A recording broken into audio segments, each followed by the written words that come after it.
Sir അവിടെ ഒരു ഇടവഴി കണ്ടോ? ആ വഴി പോകുന്ന മരണം നടന്ന വീടിന്റെ പുറകിലൂടെയാണ് സർ. ഇവിടെ അടുത്തൊന്നും വീടുകളില്ലേ? ഒരു വീടേ ഉള്ളൂ സർ, ആ കാണുന്നത്. ആ വീട്ടിലെ ചേട്ടനത്, പേര് തോമസ്. ഈ പാറപ്പടി എന്തിനാ ഇവിടെ ഇട്ടിരിക്കുന്നത്? 2 മഴ പെയ്താ ഇവിടെ മുഴുവൻ കുളവാകും, അതുകൊണ്ട് ഞാനിട്ടതാ. നമുക്ക് ആ വഴിയൊന്നും നടക്കാം. സർ, തോമസ് ചേട്ടനുമായി കേസിന്റെ കാര്യം സംസാരിച്ചപ്പോ അദ്ദേഹം ഒരു കാര്യം പറഞ്ഞു.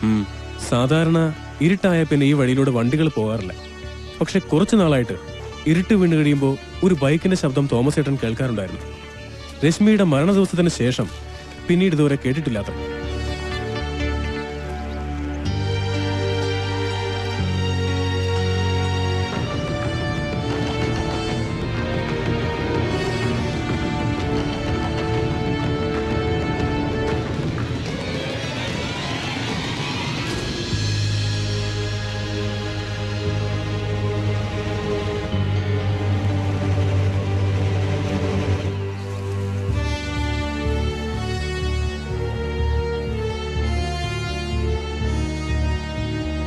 സാർ,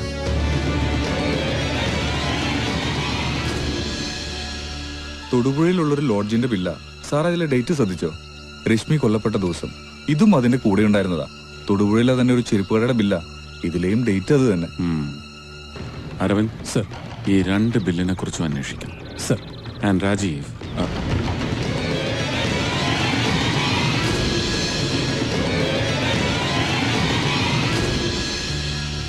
എന്താ സാർ? ഇവിടെ ഇട്ട് എന്തോ കത്തിച്ചിട്ടുണ്ട്.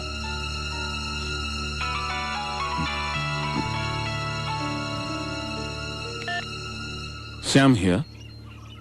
എന്താ ബഷീർ, കിട്ടിയ? ഇപ്പൊ എവിടെയാ? ഞാനിതാ വരുന്നു. ആ, ഈ കിണറ്റിലിറങ്ങി മൊത്തം തപ്പണം. കിട്ടുന്ന എല്ലാം കളക്ട് ചെയ്യണം.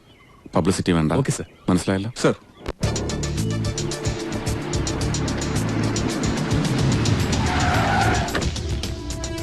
സർ, അനീറ്റ എന്ന പെൺകുട്ടി ഇപ്പൊ കാലിഫോർണിയല്ല. നാട്ടിലുള്ള പാരന്റ്സിനെ നമ്പർ കിട്ടി. ഞാൻ ആ കുട്ടിയുമായി സംസാരിച്ചിരുന്നു. എന്നിട്ട് എന്ത് പറഞ്ഞു? രശ്മി ഒരാളുമായി ഇഷ്ടത്തിലായിരുന്നു എന്ന് അനീറ്റയ്ക്ക് അറിയാമായിരുന്നു. 2 തവണ കണ്ടിട്ടുമുണ്ട്. ആരാള്? അത് ആ കുട്ടിക്ക് അറിയില്ല. മനസ്സിലായില്ല. ഈ ബന്ധത്തെക്കുറിച്ച് അവൾ എന്നോടൊന്നും പറഞ്ഞതല്ല. 2 തവണ ഞാൻ അവരെ കണ്ടു. ഒരിക്കൽ ഒരു ടെക്സ്റ്റൈൽ ഷോപ്പിൽ വെച്ച്. അന്ന് അവള് പറഞ്ഞു അവളുടെ ഫ്രണ്ടാണെന്ന്. പക്ഷെ അയാളുമായിട്ട് സംസാരിക്കാൻ സാധിച്ചില്ല. പിന്നീട് ഒരിക്കൽ ഐസ്ക്രീം പാർലറിൽ വെച്ച് കണ്ടു. അന്നും സംസാരിക്കാൻ കഴിഞ്ഞില്ല. പിന്നെ അവളെ കണ്ടപ്പോ ഞാൻ അവളോട് ചോദിച്ചു. പക്ഷെ അവള് പറഞ്ഞത് അവര് നല്ല സുഹൃത്തുക്കൾ മാത്രമാണെന്ന്. എന്തോ എനിക്കങ്ങനെ തോന്നിയില്ല. അയാളുടെ പേരറിയാം? അറിയില്ല സർ. ഓ, രശ്മിയുടെ വിവാഹത്തിന് വിളിച്ചില്ലേ? ഇല്ല, അതിനു മുമ്പ് ഞാൻ സ്റ്റേറ്റ്സിലേക്ക് പോന്നു. അപ്പൊ രശ്മിയുടെ ഭർത്താവ് മോഹനെ അനീറ്റ കണ്ടിട്ടേ ഇല്ല? ഇല്ല. ഓക്കെ, അനീറ്റ അന്ന് കണ്ട ചെറുപ്പക്കാരന്റെ ഫോട്ടോ കണ്ടാൽ തിരിച്ചറിയാൻ സാധിക്കുമോ? പറ്റും സർ. ഗുഡ്. ഞാൻ കുറച്ച് ഫോട്ടോസ് അങ്ങോട്ട് മെയിൽ ചെയ്യാം. അതിൽ അനീറ്റ കണ്ട ചെറുപ്പക്കാരന്റെ ഫോട്ടോ ഉണ്ടെങ്കിൽ ആ ഫോട്ടോ മാത്രം തിരിച്ചയക്കുക. ആ ഫോട്ടോ ഇല്ലെങ്കിൽ then forget it. Don't reply. Okay? Thank you.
And here comes the most brilliant criminal I have ever seen.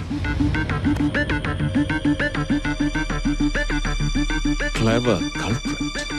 Sir, പക്ഷെ എങ്ങനെ? എന്ത് തെളിവാ നമ്മുടെ കയ്യിലുള്ളത് sir? Just trust me.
Sir ഇയാൾ ഇവിടെ വന്നിട്ടുണ്ടെന്ന് തോന്നുന്നു. എന്ത് വാങ്ങാനാണെന്ന് അറിയാമോ? അത് ഞാൻ ഓർക്കുന്നില്ല. ഇപ്പൊ ഞാൻ ഓർക്കുന്നു, അയാൾ ഇത് വാങ്ങിയത്. അതെങ്ങനെ ഉറപ്പിച്ചു പറയാൻ സാധിക്കും? അതിനൊരു കാരണമുണ്ട് സർ. ജോൺ സാമുവലിന്റെ റിയൽ എസ്റ്റേറ്റ് ബിസിനസ്സിൽ ഞാനും ഒരു സൈലന്റ് പാർട്ണറായിരുന്നു.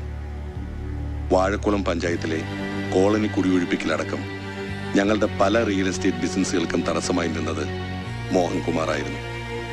എങ്ങനെയും മോഹന്റെ വളർച്ച തടയുവാനുള്ള അവസരം നോക്കിയിരുന്നപ്പോഴാണ് പെട്ടെന്നുള്ള രശ്മിയുടെ മരണം. ഒരു ആത്മഹത്യാക്കുറിപ്പ് എഴുതി വെച്ച് അതിന്റെ ഉത്തരവാദിത്വം മോഹന്റെ തലയിൽ കെട്ടിവെക്കാൻ ഞാനും ജോൺ സാമുവലും കൂടി തീരുമാനിച്ചു. SP ജെയിംസ് ജോസഫിനെയും ജോൺ സാമുവലിനെയും ഞങ്ങൾ അറസ്റ്റ് ചെയ്ത് കഴിഞ്ഞു. രശ്മി ആത്മഹത്യ ചെയ്യാനുള്ള യഥാർത്ഥ കാരണം നിങ്ങൾ കണ്ടെത്തിയോ? ഉവ്വ്. നിങ്ങളുടെ ചോദ്യങ്ങൾക്ക് ഉത്തരം നൽകാൻ മിസ്റ്റർ ശ്യാം പ്രസാദ് ഉടനെ ഇവിടെ എത്തും.